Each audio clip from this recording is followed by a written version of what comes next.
പിതാവും പുത്രനും പരിശുദ്ധ റൂഹായുമായ സത്യമുള്ള ഏകദൈവത്തിൻ്റെ തിരുനാമത്തിൽ തനിക്ക് സ്തുതി. നമ്മുടെ മേൽ തൻ്റെ കരുണയും മനോഗുണവും എന്നേക്കും ഉണ്ടായിരിക്കട്ടെ. ആമേൻ. വലിയ നോമ്പ് ധ്യാന ചിന്തകൾ രണ്ടാം ഭാഗത്തേക്ക് നമ്മൾ പ്രവേശിക്കുകയാണ്. ഇന്നത്തെ ഈ സന്ദേശത്തിൻ്റെ തലവാചകം സൗഖ്യദായകനായ യേശു എന്നുള്ളതാണ്. നോമ്പിൻ്റെ രണ്ടാമത്തെ ആഴ്ചയുടെ എവങ്കേലിയൻ ഭാഗം നമ്മുടെ കർത്താവിൻ്റെ രക്ഷിതാവുമായ യേശു ക്രിസ്തു തൻ്റെ പരിശുശ്രൂഷയുടെ മധ്യത്തിൽ ശരീരം മുഴുവൻ കുഷ്ഠം ബാധിച്ച ഒരു മനുഷ്യനെ തൊട്ട് സുഖപ്പെടുത്തുന്ന സന്ദർഭമാണ്. സമാന്തര സുവിശേഷങ്ങളായ മത്തായി, മർക്കോസ്, ലൂക്കോസ് എന്നീ 3 സുവിശേഷങ്ങളിലും ഈ സംഭവം വിവരിച്ചിട്ടുണ്ട്. കുഷ്ഠരോഗിയായ മനുഷ്യൻ കർത്താവിനോട് പറഞ്ഞു, നിനക്ക് മനസ്സുണ്ടെങ്കിൽ എന്നെ സുഖപ്പെടുത്താൻ കഴിയും എന്നൊരു വിശ്വാസ പ്രഖ്യാപനം ഈ വ്യക്തി നടത്തുന്നുണ്ട്. യേശു സൗഖ്യദായകനാണ് എന്ന് രോഗബാധിതനായ ഈ വ്യക്തി പ്രഖ്യാപിക്കുന്നു. മാത്രമല്ല, തനിക്ക് സൗഖ്യം തരുവാനായിട്ട് യേശുവിന് കഴിയും എന്ന വിശ്വാസത്തോടു കൂടി തന്നെ സമീപിക്കുകയും ചെയ്യുന്നു. അപ്പോൾ കർത്താവ് പറഞ്ഞു, എനിക്ക് മനസ്സുണ്ട് എന്ന്. മാത്രമല്ല, അവിടുന്ന് കുഷ്ഠരോഗിയെ തൊട്ട് സുഖപ്പെടുത്തുകയും ചെയ്തു. ഈ സംഭവം ഒട്ടേറെ കാര്യങ്ങൾ നമ്മോട് പറയുന്നുണ്ട്. ഒന്നാമത്തെ കാര്യം, കുഷ്ഠരോഗിയായി മനുഷ്യൻ്റെ വിശ്വാസവും അതിൻ്റെ പ്രഖ്യാപനവും യേശുവിനെ താൻ സമീപിച്ചു എന്നുള്ളതുമാണ്. നമ്മുടെ ജീവിതത്തിലും യേശു സൗഖ്യദായകനാണ് എന്ന വിശ്വാസം നമുക്കുണ്ടാകണം. സൗഖ്യം പ്രതീക്ഷിച്ചുകൊണ്ട് നാം യേശുവിനെ സമീപിക്കണം. മൂന്നാമത്തെ കാര്യം, കുഷ്ഠരോഗിയായ മനുഷ്യനെ യേശു തൊട്ടു. നമ്മുടെ ജീവിതത്തിലും യേശു തൊടുന്ന ഒരനുഭവം ഉണ്ടാകണം. സൗഖ്യത്തിൻ്റെ 3 വ്യവസ്ഥകൾ ഇവിടെ നമുക്ക് വെളിപ്പെട്ട് കിട്ടുന്നുണ്ട്. സംഭവം തീരുന്നില്ല. സുഖം പ്രാപിച്ച ഈ മനുഷ്യനോട് കർത്താവ് പറഞ്ഞു, നീ ഇക്കാര്യം ആരോടും പറയരുത്, മറിച്ച് നീ പുരോഹിതൻ്റെ അടുക്കൽ ചെന്ന് നിന്നെ തന്നെ കാണിച്ചു കൊടുക്കുക, എന്നിട്ട് പുരോഹിതൻ അനുശാസിക്കുന്ന വഴിപാടുകൾ അർപ്പിക്കുക എന്ന് പറഞ്ഞു. എന്തായിരിക്കും ഈ പറഞ്ഞതിൻ്റെ അർത്ഥം? നാം അറിഞ്ഞിരിക്കുക, ന്യായപ്രമാണത്തിൻ്റെ പ്രഭാവം തീരുന്നതിന് മുമ്പാണ് യേശു തൻ്റെ പരിശുശ്രൂഷ ആരംഭിക്കുന്നത്. ന്യായപ്രമാണം അവസാനിക്കുന്നത് യേശുവിൻ്റെ ക്രൂശിലെ ബലിയോടുകൂടിയാണ്. ആ ബലി വരെയും ന്യായപ്രമാണത്തിൻ്റെ പ്രസക്തിയുണ്ട്. യഹൂദ പാരമ്പര്യത്തിലുള്ള ബലികളും ഹോമങ്ങളും യാഗങ്ങളുമെല്ലാം അതേപടി തന്നെ നിലനിർത്തേണ്ടത് ആവശ്യവുമാണ്. അതുകൊണ്ട് ന്യായപ്രമാണത്തിൻ്റെ കീഴിലായിരിക്കുന്ന ഒരു വ്യക്തിയാണ് ഈ സുഖപ്രാപിച്ച കുഷ്ഠരോഗി. അതുകൊണ്ട് ആ പാരമ്പര്യത്തെയോ ആ അനുഷ്ഠാനത്തെയോ ഒന്നും തകർക്കാനോ തച്ചുടയ്ക്കാനോ ഒന്നും യേശു തയ്യാറായിരുന്നില്ല. അത് സംഭവിക്കുന്നത് യേശുവിൻ്റെ ബലിയിലൂടെയാണ്. ബലി സ്ഥാപിക്കുന്നതുവരെ, വിശുദ്ധ കുർബാന എന്ന ആരാധന സ്ഥാപിക്കുന്നതുവരെ ന്യായപ്രമാണത്തിൻ്റെ പ്രസക്തി ഉണ്ടായിരുന്നു. അതുകൊണ്ടാണ് ഈ മനുഷ്യനോട് യേശു പറഞ്ഞത്, നീ പുരോഹിതൻ്റെ അടുക്കൽ ചെന്ന് നിന്നെ തന്നെ കാണിച്ചു കൊടുക്കുക എന്ന്. അപ്പോൾ ഈ പുതിയ നിയമ സഭയിലായിരിക്കുന്ന നമ്മെ സംബന്ധിച്ചിടത്തോളം എന്താണ് ഈ സംഭവങ്ങളുടെ എല്ലാം പ്രസക്തി? നമുക്കറിയാം, ഇന്ന് നമ്മൾ ന്യായപ്രമാണത്തിൻ്റെ കീഴിലല്ല, യേശു ക്രിസ്തുവിൻ്റെ ബലിയുടെ യോഗ്യതയിലാണ് നമ്മൾ നിൽക്കുന്നത്.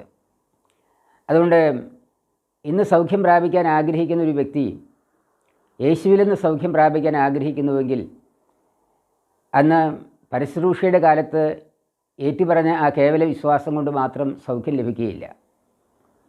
സൗഖ്യം ലഭിക്കണമെങ്കിൽ പുതിയ നിയമ ബലിയാകുന്ന കർത്താവിൻ്റെ ക്രൂശിൽ അഭയം പ്രാപിക്കണം. ക്രൂശിലെ ബലിയാണ് പാപമോചനത്തിലേക്കും സൗഖ്യത്തിലേക്കും നയിക്കുന്നത് എന്ന സത്യം നമുക്ക് വിസ്മരിക്കാൻ പാടില്ല. അതുകൊണ്ട് ക്രൂശിലെ ബലിയെ എന്നേക്കുമായിട്ട് തൻ്റെ രണ്ടാമത്തെ വരവ് വരേക്കും അനുഷ്ഠിക്കുവാനും ആ ബലിയുടെ യോഗ്യതയെ പ്രാപിക്കുവാനുമായിട്ടാണ് കർത്താവിൻ്റെ രക്ഷിതാവുമായ യേശു ക്രിസ്തു തൻ്റെ പരിശുശ്രൂഷയുടെ അവസാന നാളുകളിൽ വിശുദ്ധ കുർബാന എന്ന ആരാധനയെ സ്ഥാപിച്ചത്. അതുകൊണ്ട് വിശുദ്ധ കുർബാനയിലൂടെയാണ് സൗഖ്യം നമുക്ക് ലഭിക്കാനായിട്ടുള്ളത്. ആരാധനയ്ക്ക് പുറത്ത് സൗഖ്യം ലഭിച്ചുവെന്ന് വരാം, പക്ഷേ ഉടനെ തന്നെ വിശുദ്ധ കുർബാനയിലേക്ക് ആ വ്യക്തി ആകർഷിക്കപ്പെടണം. അതാണല്ലോ ഇവിടെയും സംഭവിച്ചത്. ന്യായപ്രമാണത്തിൻ്റെ കീഴിലായിരുന്ന കുഷ്ഠരോഗിക്ക് കർത്താവ് തൊട്ട് സൗഖ്യം കൊടുത്തു. പക്ഷേ ന്യായപ്രമാണം അനുഷ്ഠിക്കുന്ന വിധത്തിലുള്ള അനുഷ്ഠാനങ്ങൾ, ആചാരങ്ങൾ, പൗരോഹിത്യ ശുശ്രൂഷ സ്വീകരിക്കാനായിട്ട് അവരെ നിർബന്ധിച്ചു. അതുകൊണ്ട് ഇന്ന് നമ്മൾ തിരിച്ചറിയുക, ആരെല്ലാം യേശുവിനെ ദേവാലയത്തിന് പുറത്ത് വെച്ച് കണ്ടെത്തിയാലും അവർ ദേവാലയത്തിലേക്ക്, വിശുദ്ധ കുർബാനയിലേക്ക്, പൗരോഹിത്യത്തിലേക്ക് അവൻ ആശ്രയം വയ്ക്കണം.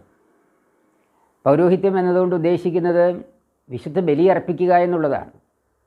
അവിടെ പൗരോഹിത്യ മേധാവിത്വമോ അല്ലെങ്കിൽ പുരോഹിതൻ എന്തെങ്കിലും ഒരു അധികാരിയോ അവകാശിയോ ഒന്നും ആയിട്ടല്ല.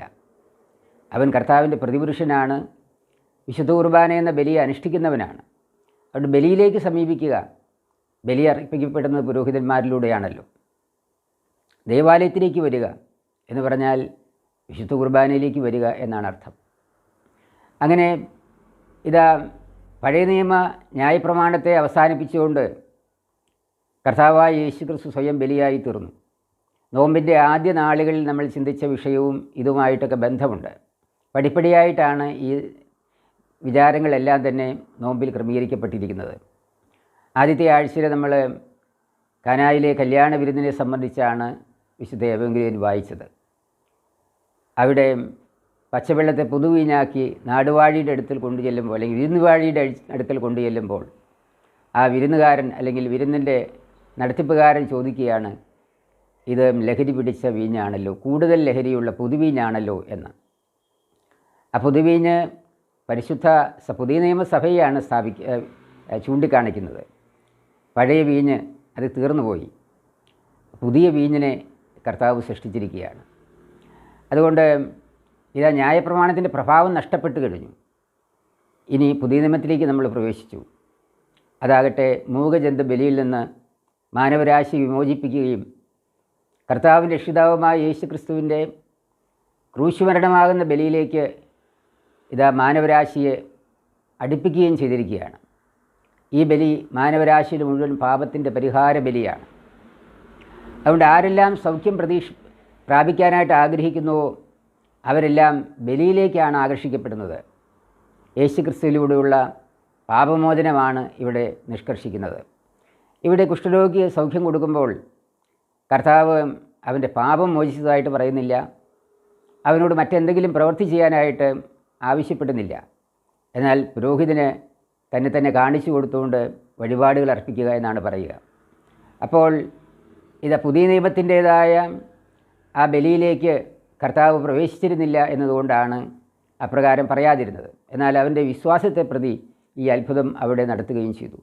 താൻ മശിഹായാണെന്ന് ആരോടും പറയരുത് എന്ന് കർത്താവ് നിഷ്കർഷിച്ചു. കാരണം മശിഹാത്വത്തിൻ്റെ പൂർണ്ണത അത് ലോകത്തിന് വെളിപ്പെടുത്തിയത് ക്രൂശിന് നിറകിലാണ്. അല്ലെങ്കിൽ ആ ബലിയുടെ യോഗ്യത കൊണ്ടാണ് താൻ മശിഹായായി മാറുന്നത്, രക്ഷകനായി മാറുന്നത്. അതുവരേക്കും കാത്തിരിക്കേണ്ട ആവശ്യമുണ്ടായിരുന്നു. തൻ്റെ ഉള്ളം ആ ബലിയിലേക്ക് വേണ്ടി ആകാംക്ഷയോടെ കാത്തിരുന്നു. കാരണം ബലി അർപ്പിക്കാൻ വേണ്ടിയാണ് അവിടുന്ന് ഈ ഭൂമിയിലേക്ക് വന്നത് എന്ന ബോധ്യം കർത്താവിനുണ്ടായിരുന്നു. അതുകൊണ്ട് തൻ്റെ പരിശുശ്രൂഷയിലുടനീളം നൽകുന്ന സൗഖ്യങ്ങൾ അത് താൻ ക്രൂശിൽ അർപ്പിക്കാൻ പോകുന്ന ബലിയുടെ യോഗ്യതയുടെ ഒരു മുൻകുറികൾ മാത്രമായിരുന്നു നമുക്ക് കാണാനായിട്ട് സാധിക്കും. ന്യായപ്രമാണം നിലനിൽക്കുമ്പോൾ തന്നെയാണ് സൗഖ്യദായകനായ യേശു ഇതാ തൻ്റെ പരിശുശ്രൂഷയെ പൂർത്തിയാക്കിയത്. അവിടെ നൽകിയ പരിശുശ്രൂഷ വേളയിൽ താൻ നൽകിയ സൗഖ്യത്തിൻ്റെ എല്ലാം ഉപരിയായിട്ട് ഇതാ ലോകജനതയ്ക്ക് മുഴുവൻ സൗഖ്യം ലഭിക്കുവാൻ വേണ്ടി അവിടുന്ന് ബലിയായി തീർന്നു. പരിശുശ്രൂഷയുടെ വേളയിൽ ആ പ്രദേശത്ത് ഉണ്ടായിരുന്ന താൻ പരിശുശ്രൂഷ നിർവഹിച്ച ഇടങ്ങളിൽ, ഗ്രാമങ്ങളിലും പട്ടണങ്ങളിലുമൊക്കെ ഏതാനും പേർക്ക് സൗഖ്യം കൊടുത്തു എന്നത് ഒഴിച്ചാൽ വലിയൊരു ശുശ്രൂഷയായിട്ട് അതിനെ കാണാൻ കഴിയുകയില്ല. എന്നാൽ ക്രൂശിൽ താൻ ബലിയായി തീർന്നതോടുകൂടി ലോകത്തിൻ്റെ രക്ഷകനായി അവിടുന്ന് മാറി, മശിഹ ആയി അവിടുന്ന് മാറി. അവിടുന്ന് ക്രൂശിൽ ബലിയായി തീർന്നതോടുകൂടി സംഭവിച്ച കാര്യങ്ങൾ, ലോകത്തിന് പ്രദാനം ചെയ്ത കാര്യങ്ങൾ എന്ന് പറയുന്നത് ഇതാ മാനവരാശിയുടെ പാപങ്ങൾ അവിടുന്ന് ഏറ്റെടുത്തു. താൻ ഉയർത്തെഴുന്നേറ്റുകൊണ്ട് മരണത്തെ ജയിച്ചു. എല്ലാ പൈശാചിക സ്വാധീനങ്ങളെയും അവിടുന്ന് തകർത്തു. കർത്താവ് രണ്ടാമത് വന്ന് ഇതാ ദൈവരാജ്യത്തിലേക്ക് മാനവരാശിയെ കൂട്ടിച്ചേർക്കുവാനുള്ള പദ്ധതി ആവിഷ്കരിച്ചു, ഉറപ്പ് ലഭിച്ചു. അതുപോലെ അതുവരേക്കും ഒരു വിശ്വാസിക്ക് ജീവിക്കുവാൻ വേണ്ടി ഇതാ പരിശുദ്ധാത്മാവിനെ അവിടുന്ന് പ്രദാനം ചെയ്തു. അപ്പോൾ ഈ ലക്ഷ്യങ്ങളെല്ലാം നമ്മൾ സാധിച്ചെടുക്കേണ്ടതായിട്ടുണ്ട്. കേവലം സൗഖ്യത്തിന് വേണ്ടി, ശാരീരികമായൊരു സൗഖ്യത്തിന് വേണ്ടിയല്ല നമ്മൾ യേശുവിനെ സമീപിക്കേണ്ടത്. അല്ലെങ്കിൽ സാമ്പത്തികമായ ഏതെങ്കിലും ഉയർച്ചയ്ക്ക് വേണ്ടി, ഈ ലോകത്തിലെ ഭൗതികമായ ഏതെങ്കിലും നേട്ടത്തിന് വേണ്ടിയല്ല യേശുവിൻ്റെ ബലിയിലേക്ക് നമ്മൾ അടുത്തു വരേണ്ടത്. യേശുവിലേക്ക് നമ്മൾ നോക്കുന്നു എന്ന് പറഞ്ഞാൽ ഇതാ അവൻ്റെ ക്രൂശിലേക്കാണ് നമ്മൾ നോക്കുന്നത്. അവൻ നൽകിയ പരിശുശ്രൂഷ വേളയിൽ നൽകിയ സൗഖ്യങ്ങളെയെല്ലാം അതിൻ്റെ വ്യാപകമായ അർത്ഥത്തിൽ നമ്മൾ മനസ്സിലാക്കേണ്ടതുണ്ട്.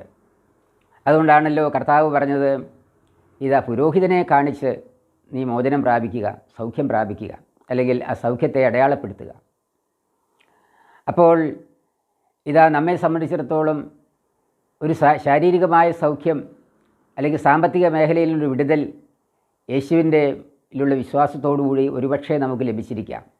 ഏതെങ്കിലും കൺവെൻഷനിൽ പങ്കെടുക്കുമ്പോഴോ ധ്യാനാവസരത്തിലോ അല്ലെങ്കിൽ നമ്മുടെ വിശ്വാസത്തിൻ്റെ ഫലമായി നമുക്ക് സ്വജാതികർക്ക് അല്ലെങ്കിൽ മാമോദിസ സ്വീകരിച്ചവർക്കും അല്ലാത്തവർക്കും ലഭിച്ചു എന്ന് വരാം. എന്നാൽ അവിടം കൊണ്ട് അത് അവസാനിക്കുന്നില്ല. അത് പൂർത്തിയാകണമെങ്കിൽ പഴയ നിയമകാലത്ത് ന്യായപ്രമാണ കാലത്ത് പുരോഹിതനെ കാണിച്ച് ബലികളും യാഗങ്ങളും അർപ്പിക്കേണ്ടിയിരുന്നുവെങ്കിൽ ഇന്ന് വിശുദ്ധ കുർബാന എന്ന ആരാധനയ്ക്ക് ആകർഷിക്കപ്പെടുകയും അവൻ ബലിയുടെ യോഗ്യതയിലേക്ക് വരികയും ചെയ്യണം. സത്യത്തിലും ആത്മാവിലുമുള്ള യഥാർത്ഥ ആരാധനയാകുന്ന വിശുദ്ധ കുർബാനയിൽ ഇമ്പപ്പെട്ടുകൊണ്ട് തൻ്റെ രണ്ടാമത്തെ വരവിന് വേണ്ടി കാത്തിരിക്കാൻ ഒരു വിശ്വാസി വിളിക്കപ്പെട്ടിരിക്കുന്നു. അതുകൊണ്ട് യഥാർത്ഥത്തിലുള്ള സൗഖ്യം എന്ന് പറയുന്നത് അത് ആത്മശരീര മനസ്സുകൾക്കുള്ള സമ്പൂർണ്ണമായൊരു സൗഖ്യമാണ്. അത് നിത്യജീവനെ പ്രാപിക്കാൻ വേണ്ടിയുള്ളൊരു സൗഖ്യമാണ്. ഒരാൾ സുഖപ്പെട്ടു അല്ലെങ്കിൽ യേശുവിൽ നിന്ന് സൗഖ്യം പ്രാപിച്ചു എന്ന് പറഞ്ഞാൽ ആ വ്യക്തിയെ സംബന്ധിച്ചിടത്തോളം അവൻ നിത്യജീവൻ്റെ അവകാശിയായി തീർന്നു എന്നാണ് അർത്ഥം. നിത്യജീവനെ അവകാശിക്കുവാനായിട്ട് കഴിയാതിരിക്കുന്നിടത്തോളം കാലം സൗഖ്യം പൂർണ്ണമാകുന്നില്ല.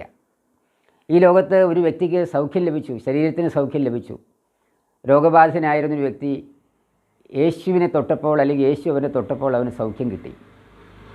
അതിനാൽ അവന് വീണ്ടും വേറൊരു രോഗം വന്നു എന്ന് വരാം, അല്ലെങ്കിൽ അതേ രോഗം തന്നെ ആവർത്തിച്ചു എന്ന് വരാം.